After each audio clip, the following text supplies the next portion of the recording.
Mr. President, I come to the floor today as a member of the United States Senate, specifically, though, a senator from Wyoming. Because in Wyoming, our families know they have to live within their means, and Wyoming is a state where our state lives within its means. In Wyoming, our very Constitution requires that our state lives within its means. Washington has a total debt now that is over $14 trillion and continues to climb every day. Wyoming's total debt is zero. How did Washington fail where Wyoming succeeded? Well, in Washington, this city overspends, and in Washington, there is nothing really to stop it. In Wyoming, we live within our means because our Constitution demands that we balance our budget every year. It is time for Washington to take a lesson from Wyoming and the other states that balance their budgets every year. The president says that, and he said, quote, he said, all of us agree that we should use this opportunity to do something meaningful on debt and deficits, close quote. Well, passing a balanced budget amendment to the Constitution is possibly the most meaningful thing that we could do.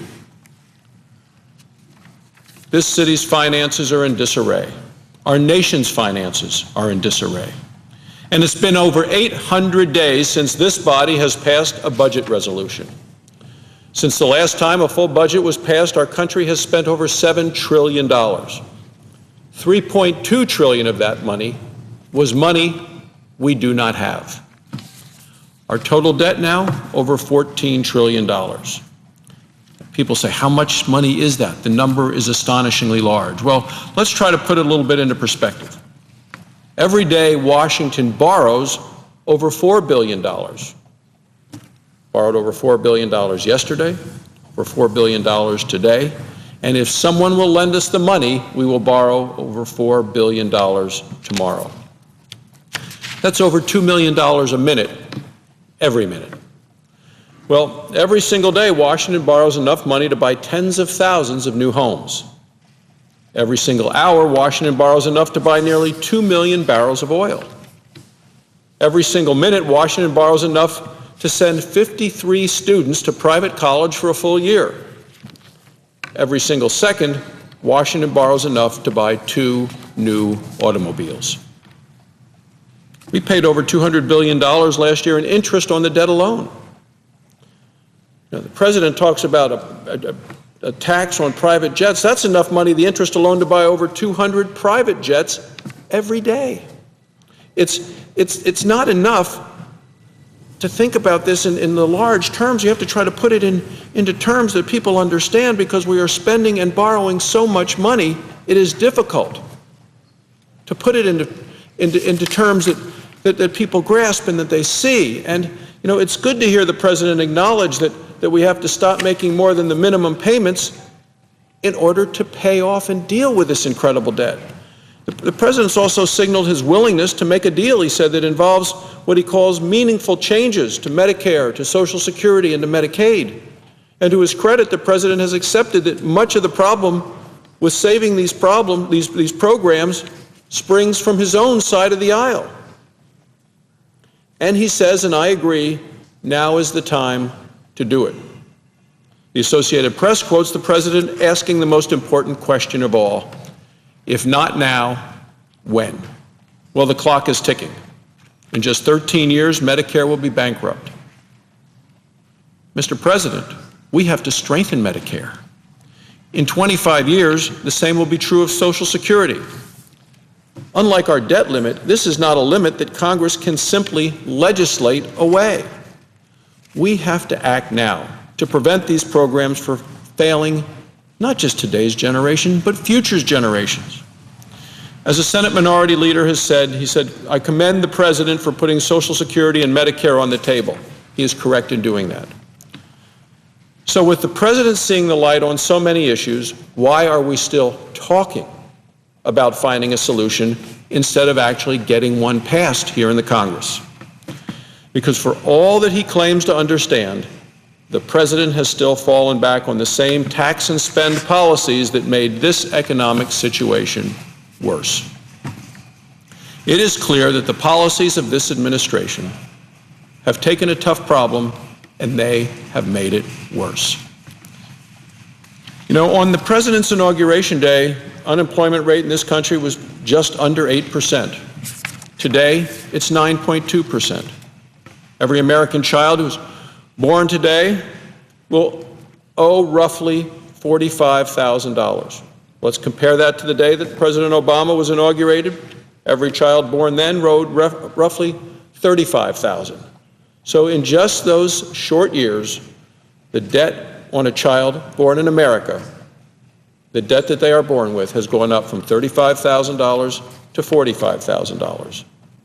These disturbing economic results are the direct results of the past 2 years of policies. Now liberals want to hold the United States credit rating hostage for more tax hikes, and the president is leading the charge. He's trying to push more tax hikes despite the very fact that even he has now said it is the worst time to raise taxes. Back in 2009, President Obama said the last thing you want to do is raise taxes during a recession. So why then is he calling for $400 billion in tax increases today? And why is the Senate Budget Committee chairman trying to one-up the president by calling for $2 trillion? Well, of course, the president won't admit he wants to raise taxes. He likes to use wiggle words. He uses words revenue or spending in the tax code instead. But when you translate this Washington doublespeak, it comes out higher taxes. So with the spin exposed, liberals are trying another tact. They're trying to claim that they'll delay the tax increases until the economy recovers. Not saying they're not going to raise taxes. They said, well, just let's put it off for a while. This week, the president showed what this really means. He said, quote, nobody's going to raise taxes right now. He said, we're talking about potentially 2013 and the out years. It's an end of his quote. So in other words, this isn't really about waiting until the recovery comes, the economic recovery. It's about waiting till 2013, until after the president's re-election campaign. More troubling still, the president has already signaled that he wants to spend more in the future. Our problem is not that we're taxed too little, it's that we spend too much, and yet the president wants to spend even more. At his press conference, he said he's only tackling our debt so we can be, quote, in a position to make the kind of investments, he said, that I think are going to be necessary to win the future. When the president talks about investment, it's common knowledge what he's talking about is spending. Now, finally, for all his posturing about getting this done now, it is really the president who seems to want to kick the can down the road. His plan may cut trillions, but Washington would be able to take as long as 10 years to do it. Minority Leader McConnell has already blown the liberals' cover on these very cynical political bluffs. As he has said, quote, the president has presented us with three choices: smoke and mirrors, tax hikes, or default. Will Republicans choose none of the above? You know, as a doctor, I've taken the Hippocratic Oath.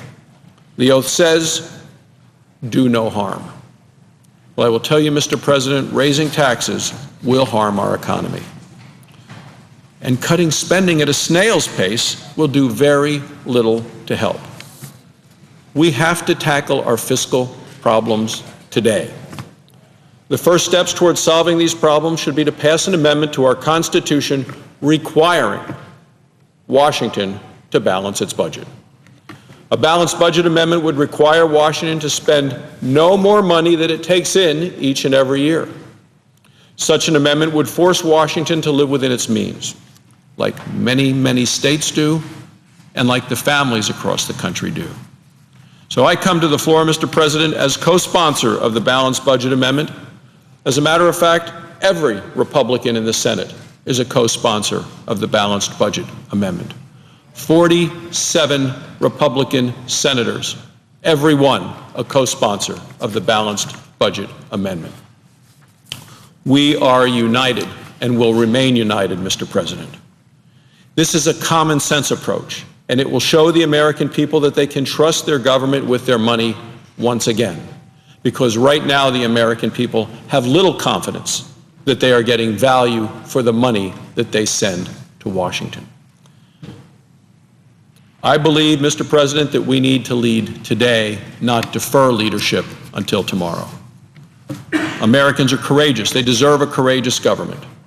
And that's why I know the American people overwhelmingly support a balanced budget amendment to the Constitution. You know, the President says the other day, he said, it's time to eat our peas. I think we all saw him on television. It's time to eat our peas, he said. Well, I agree with another president. That's President Ronald Reagan, who said, it's time to starve the beast. And the beast is Washington, and the Washington wasteful spending that the American people are seeing every day. Mr. President, Americans pay their debts. They want their country to do so too. It is time for Washington to listen. It is time for a balanced budget constitutional amendment, and then it is time to start paying off this massive, massive debt. Thank you, Mr. President. I yield the floor and note the absence of a quorum.